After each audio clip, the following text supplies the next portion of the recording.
Nā, kia hāro haere tātou ki te upoko te ika, i tohua e te kaunihera o te whanganui ātara. Te rā nui nei o Waitangi ki tētahi whakapuakitanga nui mo te reo Māori. Ko te hia o te kaunihera kia noho a te whanganui ātara, hei whaitua o reo Māori. Hei tā te o Kiwa McLean kia mana i tēnei whāenga ā rātou, i utai nā tu he ingoa Māori ki runga i tētahi tūtohu rongonui o te rohe.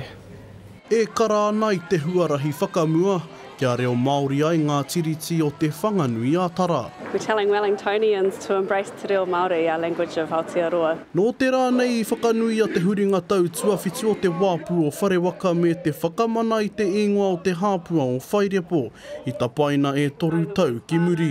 Hei tā dei, kua himata tonu te kaupapa. It's not very widely known at this point, so that's the beginning, and we're hoping that we can highlight other names of places that are important in our city. In our business, we do a lot with tourists, and what they want to see here is something of a unique cultural experience, and we can provide that. Ko dei te wahine Māori tuatahi kia tū hei koro matua tuarua i te upoko o te ika.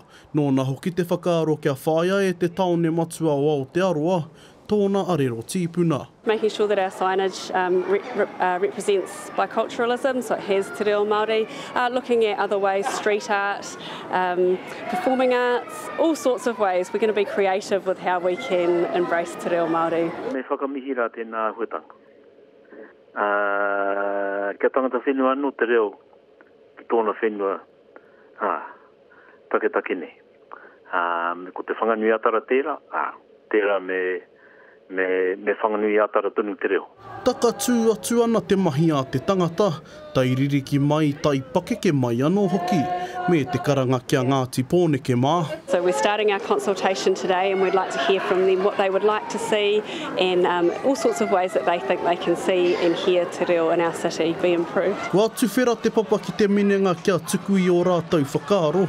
Ka mutu kaore anō kia whakaritea te rākati ai ngā tono. Ko reo kia tika, ko reo kia rere, ko reo kia Māori.